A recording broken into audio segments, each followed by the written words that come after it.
Good morning, students. Today we'll read chapter number 6 of Civics, A Woman's World. In our last chapter, we learned about the concept of gender discrimination. हमने अपने previous chapter में gender discrimination के बारे में पढ़ा था. Now in this chapter, we'll try to understand the struggle for gender equality. हम इस chapter में कोशिश करेंगे gender equality के बारे में पढ़ने की और किस प्रकार से स्ट्रगल किया गया जेंडर इक्वालिटी को पाने के लिए और क्या चेंजेस हुए लास्ट फ्यू इयर्स में वो इस चैप्टर में हम पढ़ेंगे. Before we start the chapter, let's have the quick view of some important things which we will discuss. How the role of the women witness changes.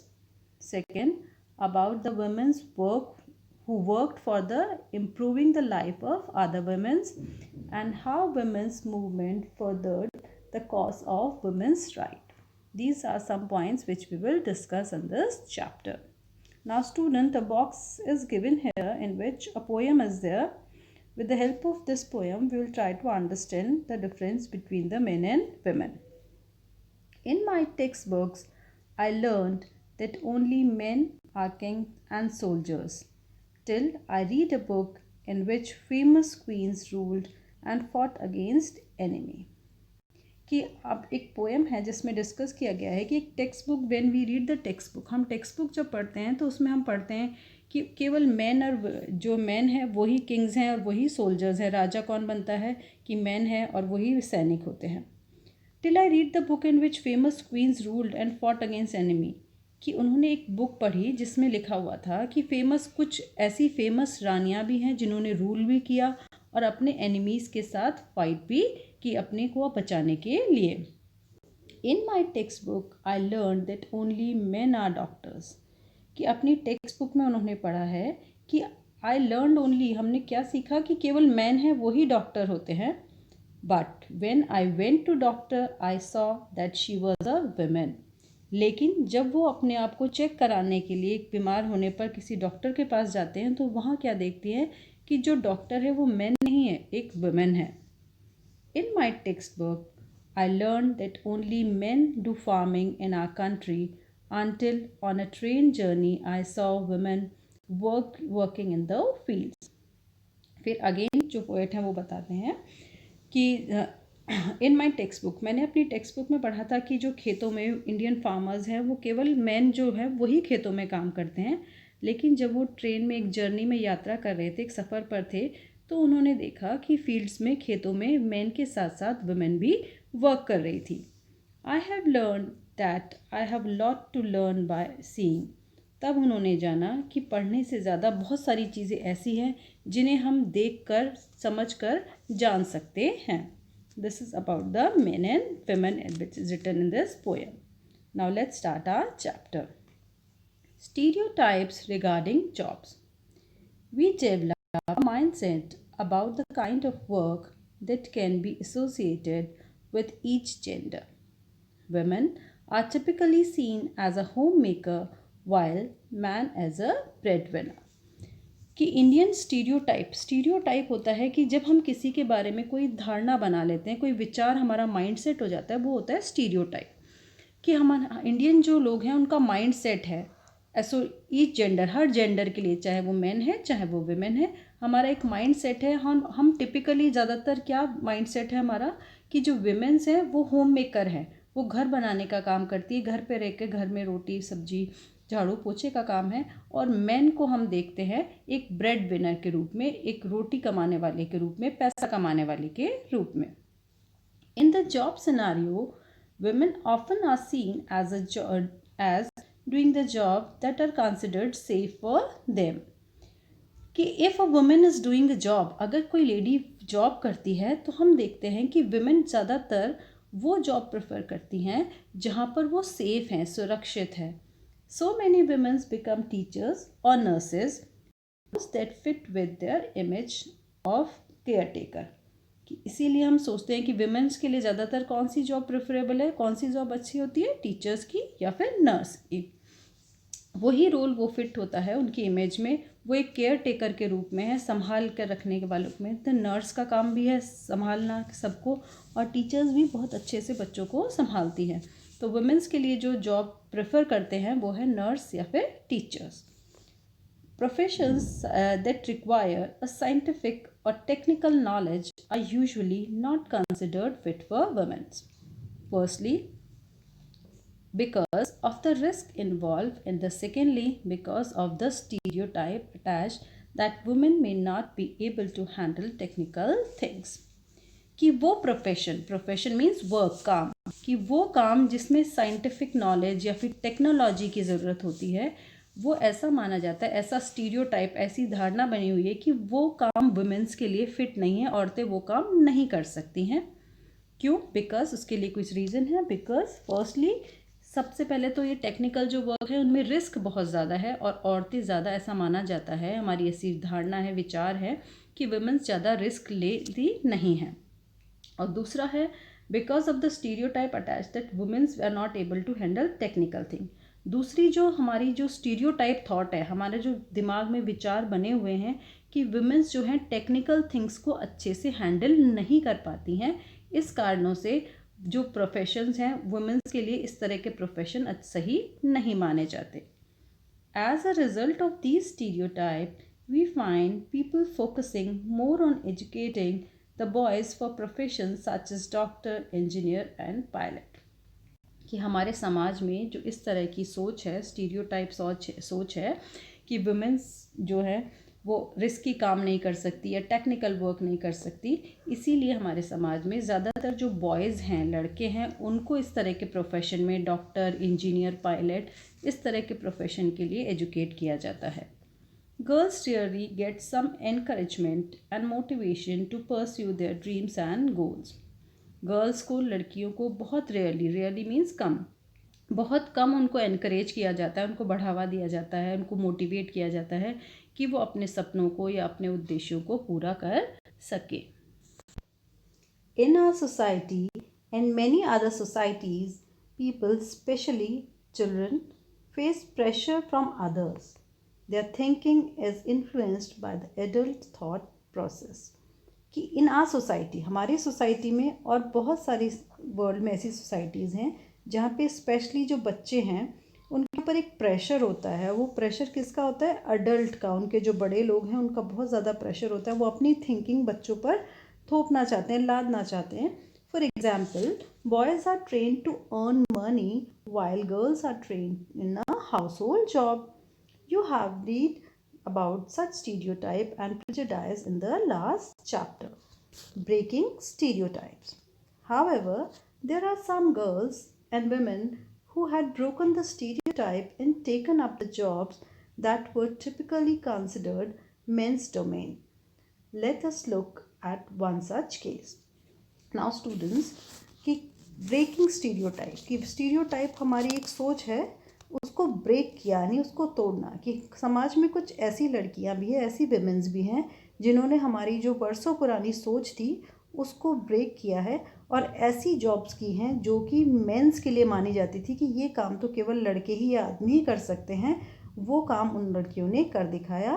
तो हम ऐसी ही कुछ लड़कियों के बारे में या वुमेन्स के बारे में आगे देखेंगे। Now let's read about Kiran Majumdar-Shaw। If I can build a company like Biocon, anyone can। These are the inspiring words of Kiran Majumdar-Shaw, the owner of the Biocon Industries। कि Biocon industry की मालकिन है Kiran Majumdar Shaw, and she said कि अगर मैं एक company, Biocon company बना सकती हूँ तो फिर मेरे जैसे और भी बहुत सारे लोग हैं जो ये काम कर सकते हैं।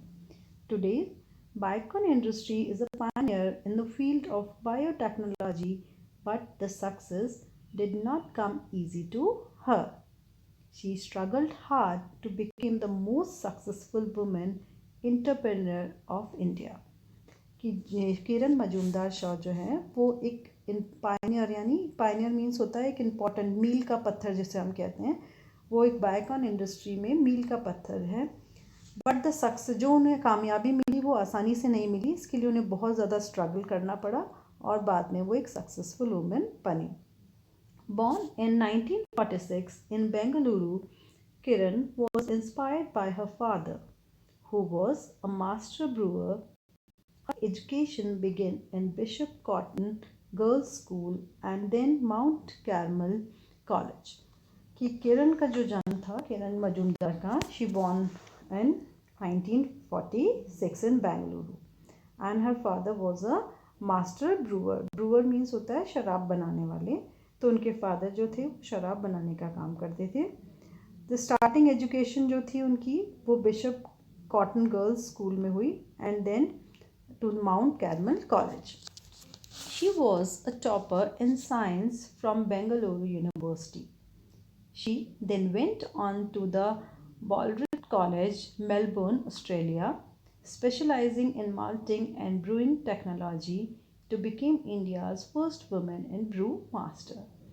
कि उसके बाद वो अपनी स्कूलिंग कॉलेज करने के बाद वो साइंस की पढ़ाई के लिए टॉपर थी साइंस में बेंगलुरु यूनिवर्सिटी में. Then she went to Australia. फिर वो स्टडीज़ के लिए हायर स्टडीज़ के लिए ऑस्ट्रेलिया गई और वहाँ पर उन्होंने स्पेशलाइजेशन किया in malting and brewing technology.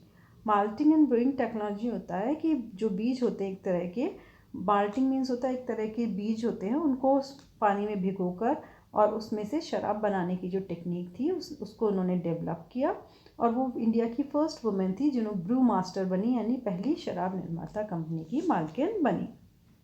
At her university in Australia, she was the only woman in an all-male class, but she still managed to be at the top. कि अपनी ऑस्ट्रेलियन यूनिवर्सिटी में वो अकेली ही एक lady थी, बाकी सारे mails थे और उसके बाद भी उन्होंने टॉप किया. At the age of 25 and with a mere of rupees 10,000 in her bank account, she set foot into the male domain of business. कि अपने 25 ईयर्स की एज में and she is only having 10,000 rupees, उनके पास केवल 10,000 rupees थे. She started a business. उन्होंने अपना खुद का बिजनेस स्टार्ट किया. Building an enterprise is like embarking to the voyage of discovery, she said. From her first challenge of breaking stereotype regarding women's entrepreneurs of today's challenge of developing products from biotechnology to combat diabetes, cancer, and autoimmune diseases.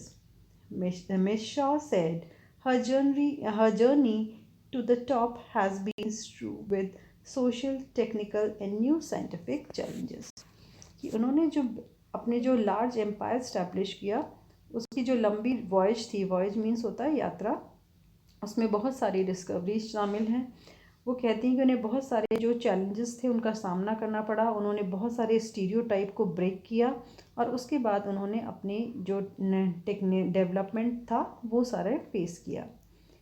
Today, Bicon stands proud on the world stage. Bicon's endure has proven to the world that it is possible to build a world-class biotechnology firm in India and that a woman can succeed in doing so. कि आज जो बाइकन industry है वो India का pride है. बहुत सारे जो बाइकन इंडस्ट्रीज़ ने प्रूव किया है वर्ल्ड को कि इतना पॉसिबल है कि इंडिया में भी बायोटेक्नोलॉजिकल फर्म इस्टेब्लिश की जा सकती है और as that women can succeed in doing so, और एक ऐसा वुमेन ने कर दिखाया है. Bringing about a change. Today getting an education और going to school is pretty common. Both boys and girls go to school, but what is perceived as common day today was not so in the past. कि आज जो है education common चीज़ हो गई है, सभी शिक्षा प्राप्त कर रहे हैं. Both boys and girls are going to school एंड सबसे कॉमन चीज़ जो है कि जो पहले चीज़ नहीं होती थी वो आज होने लगी है. In the past girls and women did not have access to education और school. Those girls are there to acquire knowledge were not treated well by the society. कि प्रीवियस समय में गर्ल्स जो थी, विमेंस थी, उनके पास एजुकेशन नहीं ले पाते थे वो स्कूल में जाके. Those girls are there to acquire knowledge. उनको आज नॉलेज लेने का अधिकार है और were not treated well by the society. और जो लोग सोसाइटी में जो एजुकेशन लेते थे उन्हें उस समय अच्छी नज़र से नहीं देखा जाता था. However, the social religious reformers brought change in the society and education for girls. School became more common and people who were never been to school started sending their children to school. कि girls की education में जो social reformers थे, सुधारक थे, उन्होंने बहुत important role play किया और girls school became more common. जो स्कूल्स थे वो कॉमन बन गए उन लोगों के लिए जिन्होंने कभी स्कूल गए नहीं थे. उन्होंने अपने बच्चों को स्कूल भेजना शुरू किया. However, education for girls still did not receive the desired result. Women continue struggling for their rights to be educated. कि एजुकेशन फॉर गर्ल्स, जो गर्ल्स के लिए जो एजुकेशन है वो अभी भी हम प्राप्त नहीं कर पाए हैं, जितनी हमें डिज़ायर रिजल्ट हमें अभी भी नहीं मिले हैं. लेकिन वुमेंस कंटिन्यू, आज भी वुमेन स्ट्रगल कर रही हैं, अपने अधिकारों के लिए लड़ रही हैं. राइट टू एजुकेशन, अपने उनका जो शिक्षा का अधिकार है उसके लिए आज भी वो संघर्ष कर रही हैं. There were many women in the past who tried to educate themselves and at the same time tried to improve the life of other women. One such courageous woman was Pandita Ramabai. कि पुराने समय में कुछ ऐसी वुमेन थी जो उन्होंने खुद एजुकेशन ली और उन्होंने अपने साथ साथ जो दूसरी वुमेन्स थी उनकी लाइफ को इम्प्रूव करने में भी इम्पॉर्टेंट रोल प्ले किया. ऐसी एक करेजियस वुमेन है Pandita Ramabai. Pandita Ramabai was a reputed Sanskrit scholar and social reformist of the 19th century. After her parents' death, Ramabai and her brother came to Calcutta in 1876. पंडित रमाबाई एक रेप्यूटेड संस्कृत स्कॉलर थी. संस्कृत की नॉलेज थी उन्हें बहुत ज़्यादा और उसके साथ साथ वो एक सोशल रिफॉर्मिस्ट भी, समाज सुधारक थी 19th सेंचुरी की. उनकी पेरेंट की डेथ के बाद रमाबाई अपने ब्रदर के साथ कलकत्ता आ गई 1878 में. Her fluency in Sanskrit and knowledge of Sanskrit scriptures earned her the title of Pandita and Saraswati. She started taking education tours to various towns of Bengal and Assam. कि पंडिता जो थी उनको टाइटल दिए गए पंडिता और सरस्वती का. क्यों दिया गया? Because of a knowledge in Sanskrit, क्योंकि उन्हें संस्कृत की बहुत ज़्यादा डीप नॉलेज थी. उन्होंने एजुकेशनल टूर स्टार्ट किए बंगाल और असम में और वहाँ जाके वो लोगों को एजुकेट करने लगी. Ramabai came to Pune and with the help of reformers like Mahadev Govind Ranade and Ramakrishna Gopal Bhandarkar started the Arya Mahila Samaj. कि वो पुणे आई और उन्होंने दूसरे लोगों के साथ मिलकर, रिफॉर्मर्स के साथ मिलकर आर्य महिला समाज की स्थापना की. The organization worked to save women and the social and religious evil. की जो ऑर्गेनाइजेशन था आर्य महिला समाज, इसका वर्क क्या था? टू सेव वुमेन, वुमेन्स को सेव करना. किससे? सोशल एंड रिलीजियस इविल, हमारे समाज में, हमारे धर्म में जो बुराइयां थी उससे औरतों की रक्षा करना, उन्हें बचाना. Ramabai also wanted to reform the education system. She struggled that teachers be trained and the women inspectors of the schools be appointed. कि रमाबाई जो थी वो स्कूल के एजुकेशन सिस्टम में भी रिफॉर्म चाहती थी, सुधार चाहती थी और उसके लिए उन्होंने सजेस्ट किया कि टीचर्स को ट्रेनिंग दी जानी चाहिए and womens inspector of schools भी अपॉइंटेड, और स्कूल में विमेन इंस्पेक्टर अपॉइंट किए जाने चाहिए. She also insists that every woman should be provided medical treatment and that the Indian woman be admitted into medical college. कि हर जो women है उसको मेडिकल ट्रीटमेंट दिया जाना चाहिए और इंडियन वुमेन को इंडियन मेडिकल कॉलेज में भी प्रवेश मिलना चाहिए. Ramabai's effort bore fruit when Lady Dufferin started the women's medical movement. Pandita Ramabai went on to establish a number of women's associations in various towns of Bombay Presidency. पंडित रमाबाई ने मुंबई में, बॉम्बे में बहुत सारे वुमेन्स एसोसिएशन को organise किया, बहुत सारी women association establish की, बनाई. She started an institute called Shadra Sadan, which provided education and employment to young widows. इसके साथ साथ उन्होंने शादरा सदन नाम की एक इंस्टीट्यूशन बनाया जहाँ पर एजुकेशन दी जाती थी और एम्प्लॉयमेंट दिया जाता था। जो यंग लेडीज़ जो विडो हो जाती थी उनको एजुकेट और उनको एम्प्लॉयमेंट नौकरी दी जाती थी। Now the second lady which we are reading about is Ruqayya Shekhawat Hussain. Another woman who broke the stereotype in her times was Ruqayya Shekhawat Hussain, born into a rich family. She knew how to read and write in Urdu, but she was prevented from learning Bangla and English. Now एक another lady हैं जिन्होंने भी stereotype जो हमारी पुरानी विचारधारा थी उसको break किया और उनका नाम है रुकैया शेखावत हुसैन। वो एक रिच फैमिली में बॉर्न हुई थी और she knew how to read and write Urdu. उन्हें उर्दू लिखनी पढ़नी दोनों आती थी, बट वो बांग्ला और इंग्लिश सीखना चाहती थी।